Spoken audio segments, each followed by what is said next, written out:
So good afternoon. So in our last class, we studied the middle tier technologies like Java server pages and CGI programming. So and we also studied how a state information can be stored on a server side through local memory or in a database. So usually the server side states are maintained using um, the name value pair mechanism called as sessions. So on a client side also states can be maintained through cookies. So cookies are nothing but a small piece of information that is stored on a client side browser. So these cookies are stored by the application on a client side, and it can be accessed by the middle tier technology, and these cookies can be passed as a parameters in every HTTP request. But the problem with cookies is it can be disabled by the client. Even in your browser system, you can disable the cookies. You can disable for all the websites or for specific websites. Usually, all the websites maintain a cookies to know the browsing pattern of a user, or you could have observed that if you have visited the shopping websites, maybe Flipkart, Amazon, and viewed any particular products, and then you will close the Flipkart, Amazon sites, and later you will visit some other websites, maybe Cricinfo or any news websites. In those websites, the advertisements will be injected into that particular page of a product which you have just watched on a Flipkart or Amazon. So this kind of browsing history of a user and his interest will be captured in the cookies, and based on these cookies, the applications will read it and customized ads will be injected. So this is the commercial purpose how your browsing pattern or browsing interest is stored. Some users will uh, disable the cookies, perceiving that the cookies are dangerous. And some of the websites, before loading only, they will ask you to enable the cookies. So cookies are a collection of name value pairs. So cookie will have a name and a value. So the advantages of using a cookie is they can be easily accessed in the Java servlets or JSP pages, or even they can be accessed in any of the middle tier programming language without any hassle.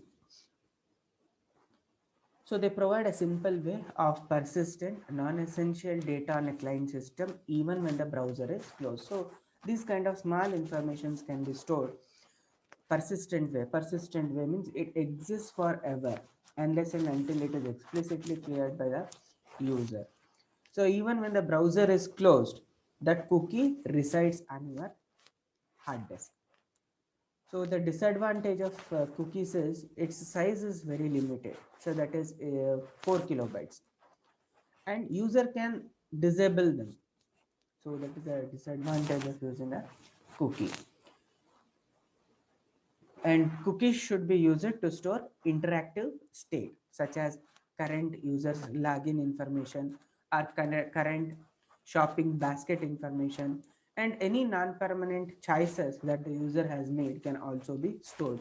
For some example, some websites will be in multiple languages.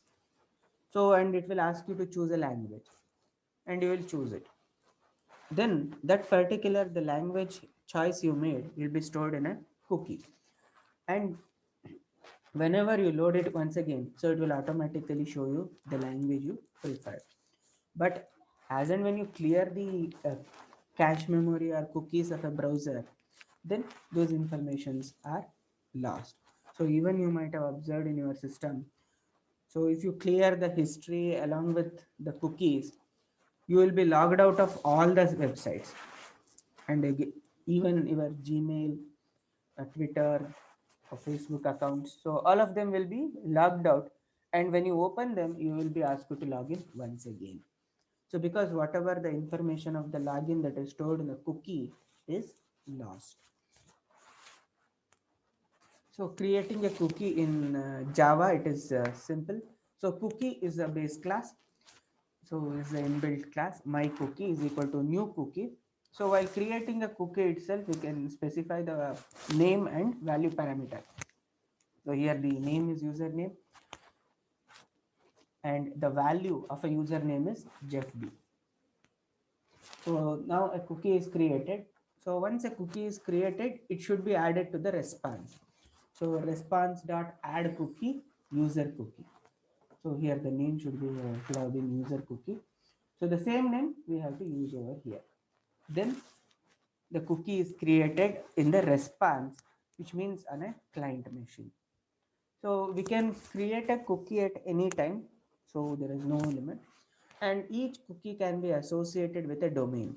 So which means for which website that cookie is being created. And only that website pages can access that particular cookie. So other web pages cannot access. So usually this domain is created because one website don't want any other websites to read its cookies. So cookie dot set domain, within that www dot the website name can be written, and then cookie dot secure, set secure false. So this is for securing the cookie in order to avoid unwanted reading. Cookie dot set max age. So when a cookie is set, we can set its expiry also, which means how long that cookie should live, whether forever or for 1 year, 1 month, whatever the time duration that can be specified. So it is specified like this. So it is a integer value. It indicates the number of seconds. So 60 number of seconds, 60 minutes, 24 hours, 7 days, 31 days. So which means this particular cookie's life is 31 days. So we can multiply ourselves and put the value, or we can specify like this. If we want it for 1 year, so we have to put into 12. So like that. So what happens is the cookie will reside in the browser for this duration of time. Once this expires, the cookie will get automatically removed from the browser. So in order to access a cookie, so from a program we can read a cookie. So like this. So array of cookies. So because in a machine or a browser, one website can create any number of cookies. So there is no limit on the number of cookies that can be created. So when we want to read it, so we can read all of them as an array. So cookie array cookies is equal to request dot get cookies. So get cookies will read all the cookies in the request.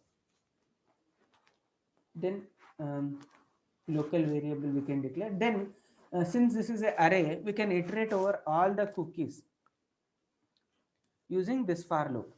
For int I is equal to 0, I less than cookies dot length. So since it is an array, its length can be obtained using dot length function.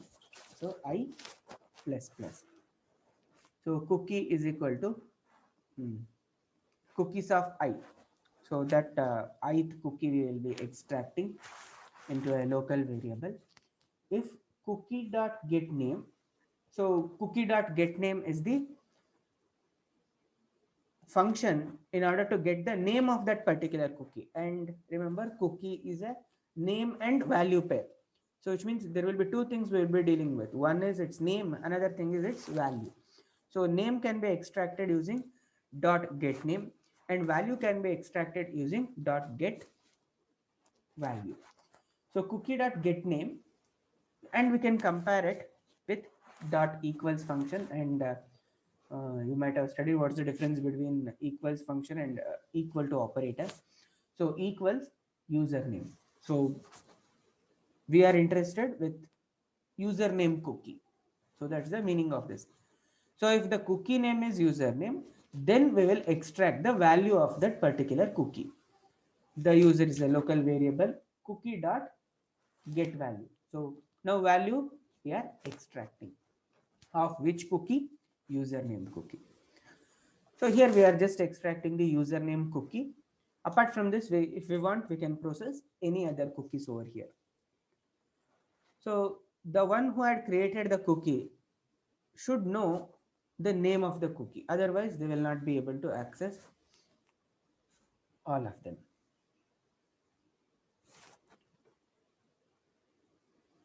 So cookies needs to be accessed before we set the response header. So in our previous class, we saw the response header, that is response.set content type text bar HTML. So this is the response that servlet will be dealing with. Print writer out response dot get writer. So which means the cookie values must be set before we write the response header.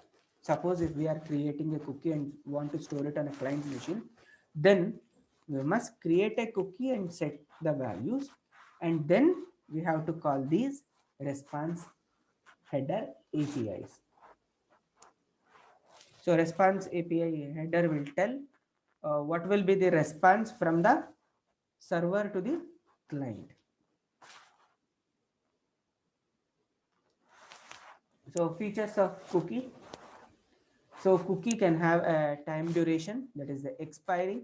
So it can expire right away, immediately, or can cease to exist even after the browser has closed.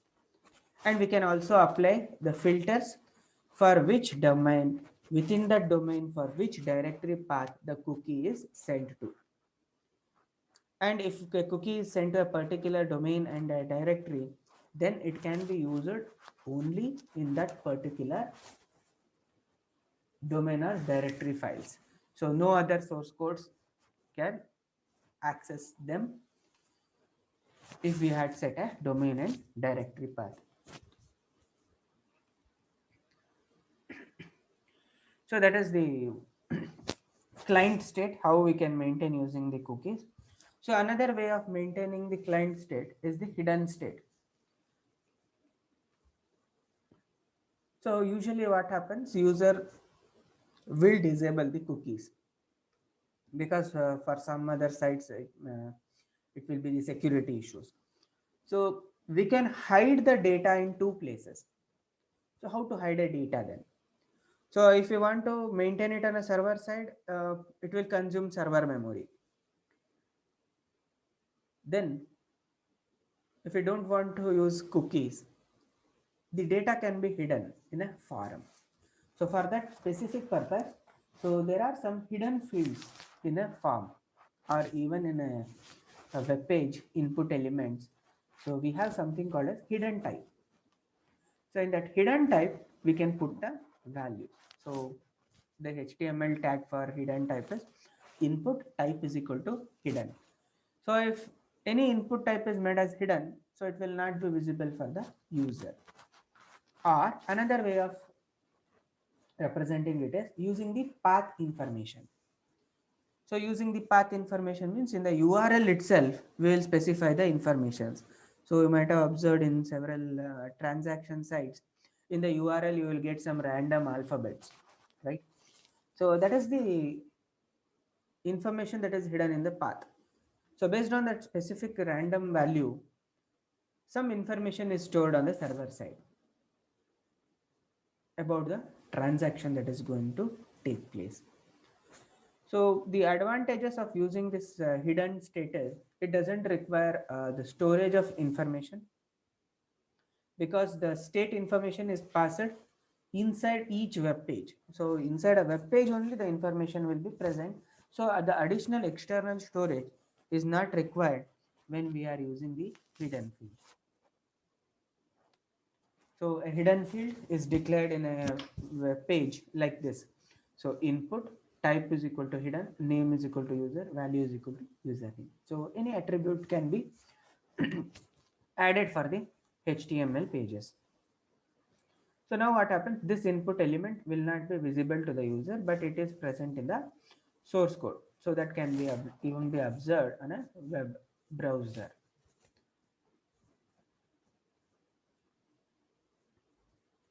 So this particular information is not visible but it is present in the HTML source. So if you look at the source file of a particular web page, then you can look at this hidden field. So even in the Chrome browser, you can look at the source code. So just right click and click on inspect elements or view source code, or you can go to settings and view the source code of the web page. So when you look at the source code of a web page, you can see these hidden fields.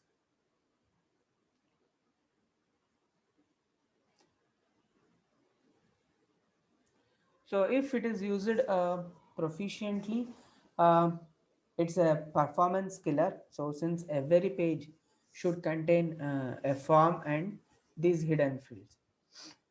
So in every page, it has to be present. So that's why it's a performance overhead, because all the pages needs to contain this particular information. So hidden state using path information. So path information is stored in the URL request. So a URL can appear like this, and you can observe the information is present after a question mark like this, user is equal to Jeff B. So this is the URL encoding, and multiple fields can be stored. So with a separator character, that is the ampersand. So user is equal to Jeff D and preference is equal to some product name. So can be stored like this. When an information is stored in the URL like this, there will be mechanism to parse these particular fields in Java as well as in all other languages to extract the details. So it is also called as a URL query string. So the mechanism is, so in it is present in HTTP util package.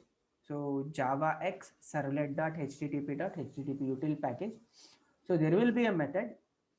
So the method name is parser query string method. So this method will extract these values.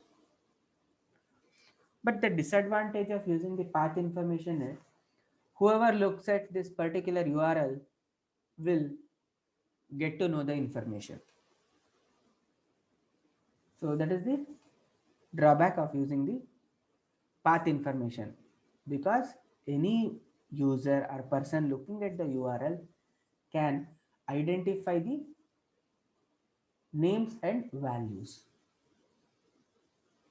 So multiple state methods. So typically all the methods of state maintenance are used, whether it is a server side maintenance using the local file system or database or sessions, and the client side using cookies, or even in the hidden fields or path information. All the mechanisms are currently used. So depending on the application and the purpose, all mechanisms are used. So user logs in and this information is stored in a cookie. So as and when a user is logged in, so the information is recorded. So at what time, from which machine, which IP address the user has logged in. So that information is stored in a cookie, or it can be stored in a server or in a database.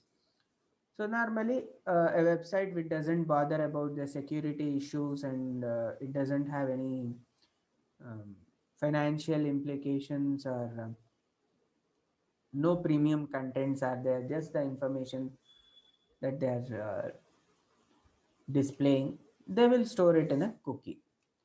So user issues are queries which is stored in the path information. So in path information also it is stored. So user places an item in the shopping basket, so that it may be stored in a cookie. So user purchases the item and the credit card information is stored in a database, because it is a confidential information. So it is stored in database. So user leaves a click stream which is kept in a log file on a web browser. So on which object you click on a web browser, that can be stored. So that information we call it as a click stream, where you click it.